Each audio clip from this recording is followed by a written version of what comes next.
Well, hello and welcome to the third and final episode of the crossover series in which I asked the question, if the characters from Shaman King played Yu-Gi-Oh, which decks would they use?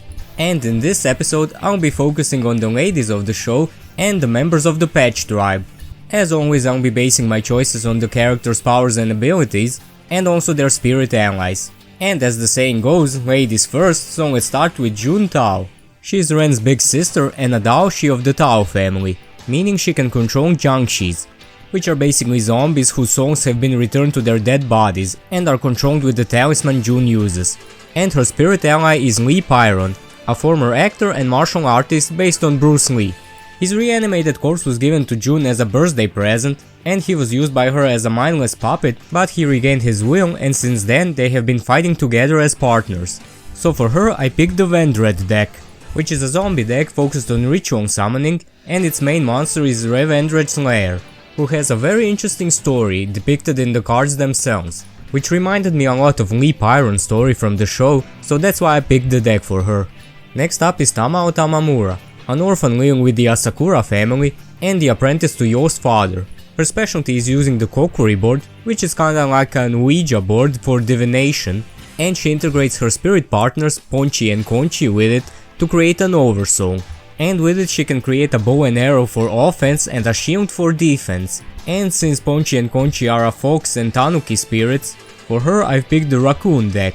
A deck focused on special summoning a bunch of level 2 beast monsters, and then going for some rank 2 Xyz plays, usually for Ronin Raccoon Sandayu.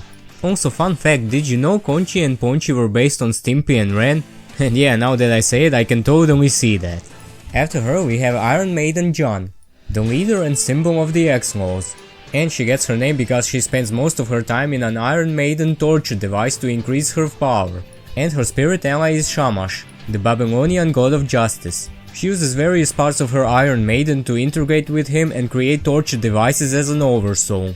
And with her role as the leader of a zealous religious group, for her I picked the Dogmatica deck, who in the Yu-Gi-Oh! Alba's lore are also a religious group with a young saint girl at its center, namely Ecclesia the Virtuous, whose story also correlates a lot with Jeanne, so that's why I picked the deck for her.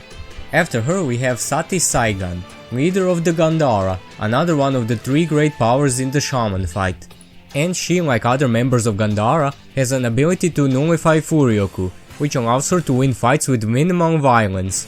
And her spirit ally is Dainichi Nyorai, a god-class Buddha spirit, which has the power to revive the dead and also to send a person's soul to hell. So for her I picked a Herong deck, a ritual deck with fairy type monsters revolving around the 2 ritual Herong monsters, those being Herong of Perfection and Herong of Ultimateness, which have the effect to negate anything, monster effects or summons, spell cards, trap cards, you name it, which mirrors Sati's Furyoku nullification power. And when you play against the deck, you feel like your soul is being sent to hell, so I think it fits her quite well. Next we have Seyrarm and her brother Redseb, a pair of orphan siblings that were adopted by Yo's father, and their spirit ally, if you can call it that, is a golem created by their parents. And a golem in Kabbalist tradition is a construct meant to be a protector, but this golem can do way more than protect. It can fly, shoot lasers, repair itself. It's pretty dang powerful. So for them I picked the Clifford deck, which also features mechanical constructs based on Kabbalist mythology. And finally for the ladies, let's cover the Team Hanagumi, starting with the leader Kanna Bismarch. She is one of the few shamans capable of producing ectoplasm, a type of spirit energy visible as white smoke, and she also uses her cigarette smoke as a medium to integrate with her spirit ally Ashcroft, who is a medieval knight loyal to her family. So for her I picked the Phantom Knights deck, a deck with level 3 and level 4 monsters focused on Xyz summoning, and all the monsters in the archetype look like a suit of armor or pieces of it that is possessed by a spirit, which is exactly as Ashcroft is presented in the show, so that's why I picked the archetype for her. Next is Matilda Matisse. She is the member of Hanagumi, a team of witches that mostly resembles a stereotypical witch, and she has mastered the secrets of witchcraft, including broom techniques. And her spirit ally is Jack, the spirit of a murderer from 20th century London, kinda like Jack the Ripper, and that's also the name of his oversoul, which is made by integrating his spirit in a doll with a pumpkin head that was made by Matilda herself. and it specializes in fast surprise attacks and cutting down his opponents with his sharp knives. So for her I picked a zombie deck featuring some pumpkin themed monsters, like Blon, who shares a name with her guardian spirit, Pump King and Pump Princess, and the usual generic zombie entourage. And the final member of Hanagumi is Marion Phauna.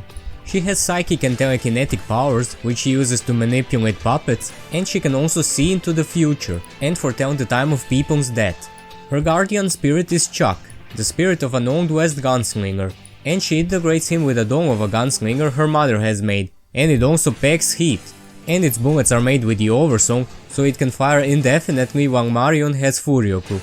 And for her I picked the Infernity deck, a deck featured in the Yu-Gi-Oh 5D's anime, which was used by a character that gave off the Wild West gunslinger vibe. He even had an episode where he dueled a guy with the whole Wild West gunslinger team, so that's why I picked the deck for her. And now let's turn our attention to the hosts of the Shaman tournament, the Patch tribe, starting with their chieftain Goldva, whose spirit ally is Big Chief, the spirit of a former Patch chieftain, who he integrates into his ceremonial pipe to form the Oversong, also called Big Chief, which takes the form of a big humanoid suit of armor, with the head of an eagle. So for him I picked the Simorgh deck, a deck of majestic looking birds focused on keeping your opponent's back row empty. And the big birds also gain additional effects when a spell or trap card is activated, either to negate it or shuffling a card your opponent controls back into their deck, all for the low price of tributing a winged beast monster on your field. Next we have Silva, the patch officiant responsible for the main character of the show and the one that gets the most screen time. And his spirit allies are spirits of 5 animals, an American buffalo, a coyote, a tortoise, a snake and an eagle, collectively called Silver Arms.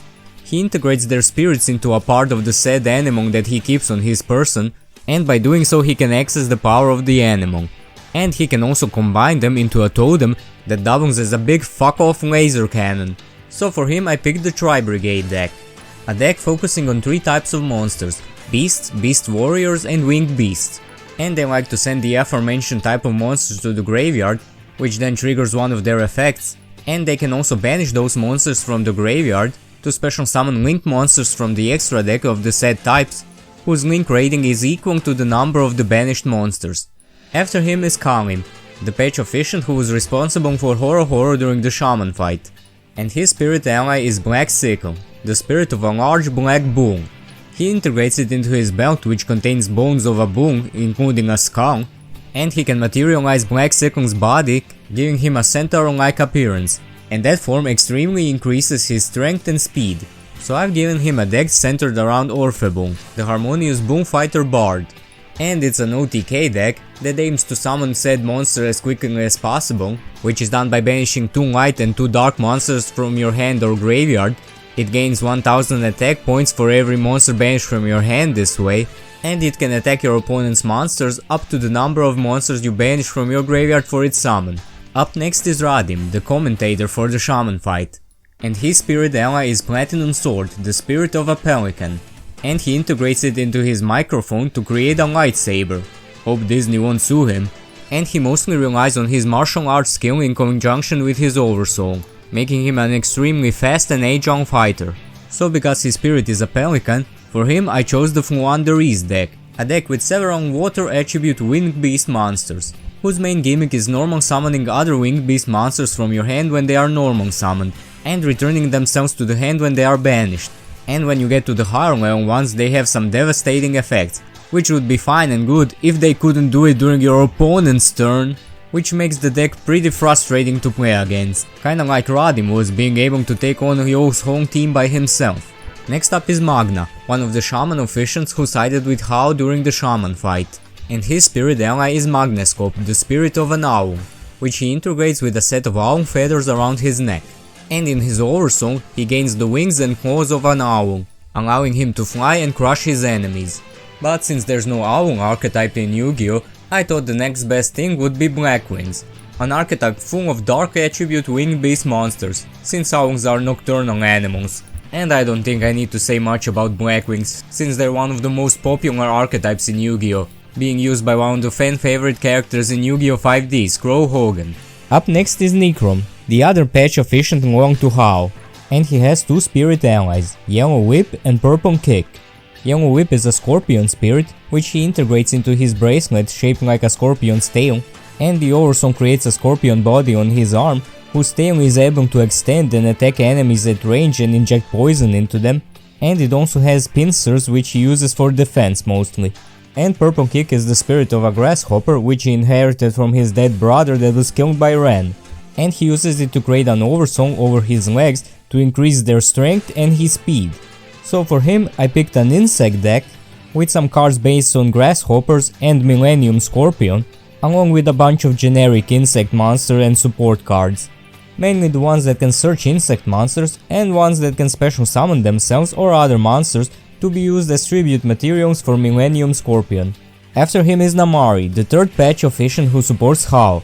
Jeez, I thought they were supposed to be Nichrom. Anyway, his spirit ally is Red Rope, the spirit of a cobra, and he integrates it with the snake skin on his wrist to create an Oversong, which creates a giant snake head around his arm which can crush even armor Oversongs and inject poison into his opponent. And he can also whip his opponent with the snake's tail. So for him I have a Reptilian Ogdoatic deck, the two most well-known Yu-Gi-Oh snake decks, but mostly Reptilian, whose whole gimmick is to reduce the attack of your opponent's monsters to 0. And the Ogdoatic cards are there for some generic reptile support and also for graveyard recursion.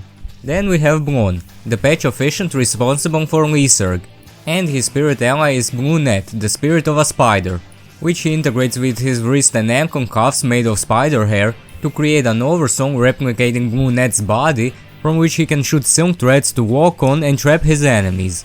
So naturally for him I picked the Spider deck, a deck that focuses on changing your opponent's monsters to defense position, which makes them vulnerable to spider monsters' effect, which depend on your opponent having defense position monsters, which I think is a neat way of simulating what it feels like to be trapped in a spider's web in a card game. Next is Renim, the patch efficient responsible for Chocolove, and his spirit ally is Clear Coat, the spirit of a chameleon, which he integrates with his earrings to create an Oversong that allows him to become invisible by blending into the environment and makes him impossible to be detected by sound, Lyserg's dowsing, or even Chocolove's sense of smell. And the rest of his abilities are unknown since he was taken out before we could see him use any. Man, what a chump. So for him I picked a deck with some generically good reptile monsters, including Mass Chameleon for that chameleon flavor, and also some alien and reptilian cards. After him we have Thallim, the patch efficient who runs the Patch Cafe, and his spirit allies are Green Seeds, a collection of songs from various plants, who are said to be the oldest and wisest spirits on earth, and he integrates them with plant seeds to create an Oversong, and depending on the plant spirit used it can be used either offensively or defensively depending on the situation, which makes it a very versatile Oversong. So for him I picked the Sylvan deck, a deck whose monsters are based on a variety of plants, and they also have monsters like Hermitry and Seichkua to represent the wisdom of the plant spirits, so I think it's a good fit for him. And finally we have Rutherfor, the guardian of the final plant in the ancient city of Mu, and her spirit ally is Grey Saucer, and like the name implies, it's the spirit of an alien that crash landed on Earth. It is unknown what medium she uses to integrate her spirit with, but she has the power to manipulate gravity. So of course the archetype I picked for her is Aliens, which is a deck focused on spreading A counters on monsters on the field, and removing them to activate their effects, or taking control of your opponent's monsters that have said A counter spread on them. And there you have it folks, these are the Yu-Gi-Oh decks I believe Shaman King characters would play if they ever crossed over those franchises. Feel free to watch the other videos in the series to see the other characters and decks I paired up, and let me know if I missed any or if there's a deck that better fits a character that I didn't remember. Until next time, bye!